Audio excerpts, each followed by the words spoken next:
Hello, are you looking to invest in the stock market and buy shares in Kenya?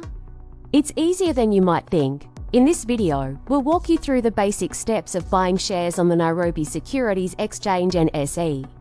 Welcome to this session of explaining how to. My name is Mia. Step 1. Choose a licensed stockbroker. In Kenya, to buy shares, you need to go through a registered stockbroker. You can find a list of licensed brokers on the Nairobi Securities Exchange website. Stockbrokers act as intermediaries between you and the stock exchange. Some popular brokers in Kenya include firms like Nairobi Securities Exchange and SE Brokers, Dyer & Blair, and Genghis Capital. Step 2. Open a CDS Central Depository System account.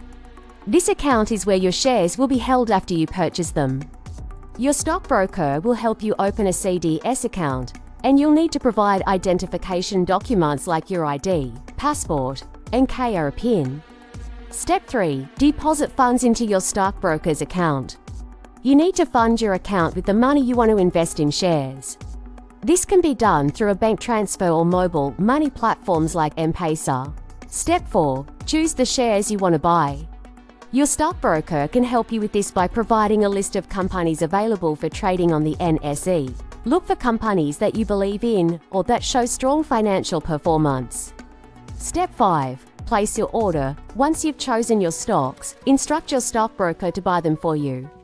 They'll execute the order on the stock market based on the current prices. Step 6. Monitor your investment.